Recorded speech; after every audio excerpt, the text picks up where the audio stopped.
Este segmento lo vamos a llamar Endeudados y Magnánimos con algunos. La semana pasada se dio a conocer, con base a una investigación de Fundar, que durante los gobiernos de los expresidentes Felipe Calderón Hinojosa y Enrique Peña Nieto, el sistema de administración tributaria, mejor conocido como SAT, condonó más bien 4.661 mil millones de pesos, 595,427, una cifra, pues como lo ven, de 10 dígitos, hasta aparece ahí un teléfono de Telmex, a 9 transnacionales como parte de sus programas de amnistía fiscal. Este listado lo obtuvo Fundar. Bueno, Fundar es el Centro de Análisis e Investigación como parte de su proyecto Privilegios Fiscales, Beneficios Inexplicables para unos cuantos.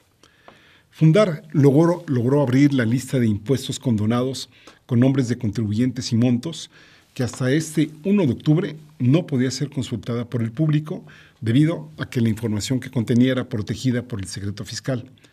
Fundar buscó que la información relativa a este tema del 1 de enero de 2007 al 4 de mayo de 2015, habría que ver por qué se fijaron en este periodo, se pudiera conocer.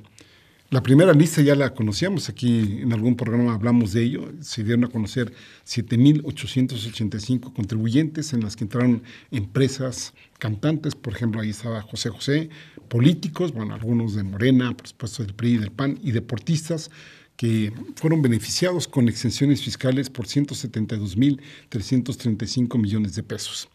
Habían quedado pendientes de revelar la identidad de 201 empresas que se habían amparado, que se ampararon más bien para que sus datos no fueran difundidos. Pero pues, se acaba de dar a conocer un nuevo listado, otro pequeño fragmento, ¿no? El juez determinó que no existe restricción legal y aún queda pendiente el resto, ¿no? Ya en 2015, hay que decirlo, el Instituto Nacional de Acceso a la Información, ¿no? Instituto Nacional de Transparencia, había determinado que la información relativa a las amnistías fiscales debía ser pública. Ahí, dependiendo la fuente que usted consulte, pues le van a abrir un poquito las cifras, ¿no? Por ejemplo, Emir Olivares, del periódico La Jornada, que por cierto ha sido amenazado. Desde aquí le mandamos un enorme abrazo solidario. Bueno, Emir, en una de sus notas de este periódico, extiende de 9 a 12 la lista de empresas, y él no habla de 4,000 y pico, sino 5.317 millones de pesos en los pasados dos sexenios. Las condonaciones de impuestos, que vendrían siendo así como unas amnistías fiscales, son programas gubernamentales supuestamente de corta duración, bueno, aunque en la realidad sí los venden como de corta duración, por eso hago la broma de supuestamente, porque se han dado por varios años a las mismas empresas. Bueno, estas ofrecen beneficios fiscales, me refiero a este programa, a las personas, ya sean físicas o morales, a cambio de que se pongan al corriente con sus pagos. Esto bajo la lógica de que, aunque se pierdan grandes cantidades de dinero para el fisco, permiten recuperar algunos recursos para el gobierno y que pues, el que debía pues ya se ponga al corriente y siga pagando en ese momento en adelante. El problema es que al utilizar este esquema de manera recurrente, los contribuyentes, para variar, sobre todo los de más poder adquisitivo, los más ricos, comienzan a evadir o a retrasar el pago de impuestos porque saben que en algún momento se los van a perdonar de nuevo. Si nos quieren pasar una gráfica que tenemos por ahí, salió publicada en diversos medios, aquí tienen algunas, no los quiero llenar así mucho de números, pero por ejemplo ahí está Volkswagen de México con pues 1.648 millones de pesos, un poquito más, Hewlett Packard de México, ahí está Volkswagen de México otra vez. Fíjense que en la primera columna se menciona el año, por ejemplo la de Cerrera es de 2007, por eso les decía que supuestamente son, pues ahora sí que temporales, pero de 2007 a 2013, pues ahí estamos hablando ya de 6 años, ¿no? Y ahí le volvieron a prestar, o condonar más bien, 803 millones de pesos, Cargill de México, International Paper Empaques Industriales de México, Fuller Mexicana, House of Fuller S.A.D.R.L. de responsabilidad limitada, Premier Products de México, Banco Crédito es un banco suizo, Fuller también anda por ahí, otra vez Hewlett Packard, fíjense, noten que de 2013 tuvo un préstamo hasta arriba y luego se vuelve a mencionar en 2011 con la cifra nada despreciable de 2.592 millones de pesos. AgriBrands, esta es una empresa que se dedica a producir alimentos para mascota. International Paper and Packers Industriales de México, otros 168 millones de pesos, es decir, pues muchísimo dinero que estamos hablando ahí, ¿no? Y bueno, pues también aparecen algunas empresas nacionales, ¿no? Ahí están algunas, por ejemplo, regiomontanas, ¿no? Ahí están algunas empresas de Enrique Zambrano, que también pues no le ha ido nada mal. Por ahí se mencionan casi 300 millones de pesos, 299 millones de pesos, un poquito más, ¿no? Y eso en un préstamo de un año y en otro préstamo de otros años, pues con nada despreciable suma de 642 millones de pesos. En fin, muchas cifras que ahí pueden consultar ustedes. Ojalá se pudieran meter a la página de Fundar también, ¿no?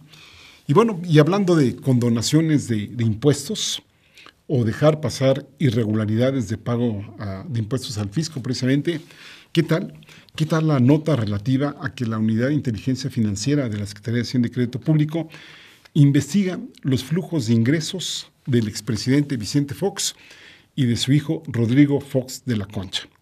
Según un editorialista del Universal, que trabaja también ahí en Televisa, basado en acceso que le pasaron fuentes de alto nivel a los que dice él tuvo acceso, pues ahí en la Unidad de Inteligencia Financiera por lo menos hay 13 empresas vinculadas a Vicente Fox y a su hijo, además el Centro Fox y la Fundación Fox, que en conjunto habrían recibido al menos 700 millones de pesos en 4 años. Aquí, de esta cifra que recibieron, por supuesto, de parte del gobierno mexicano, son 2 temas que habría que desglosar. Uno, la cantidad de ingresos que les fueron asignados, ¿no? Tanto con Calderón como con Peña Nieto. Por ejemplo, Peña Nieto mandaba hacer cursos de capacitación al Centro Fox de distintas secretarías, con todo lo que eso conlleva, pues de gastos, ¿no? Desde viáticos hasta pago de local, lo que ustedes quieran, ¿no? Y un segundo punto es que parece ser que Vicente Fox no declaró y por ende no pagó impuestos por la totalidad de ese dinero, por lo que está en la investigación del delito de defraudación fiscal. Ya el presidente López Obrador había mencionado en una conferencia mañanera en el mes de julio que justamente un expresidente, ahí no mencionó nombres, no pagaba impuestos.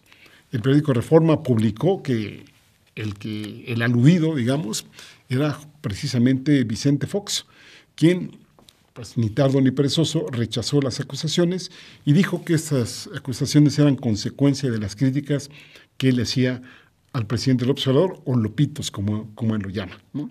Hay que recordar que en agosto de este año, la Sala Regional del Tribunal Federal de Justicia Administrativa exoneró al expresidente Vicente Fox por el adeudo nada más de 9,476,303 pesos que él debía por concepto de impuestos sobre la renta, impuestos al valor agregado, recargos y multas del ejercicio fiscal solo de 2015.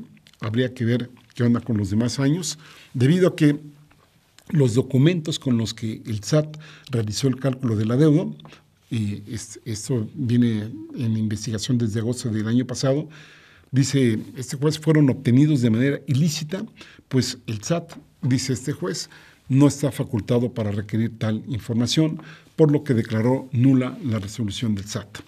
Esperemos que ahora en ese gobierno pues haya nuevos mecanismos legales para que pues, este tipo de situaciones no queden impunes y se frene, pues ahora sí que el saqueo de recursos vía la evasión fiscal y vía la condonación, como ya sabemos, pago político que estaban haciendo pues los presidentes en turno, ¿no? Hay que recordar, en el caso de Fox, cómo siendo panista estuvo pues llamando a que la gente votara por Enrique Peña Nieto, que era del PRI. Así o más conflicto de intereses.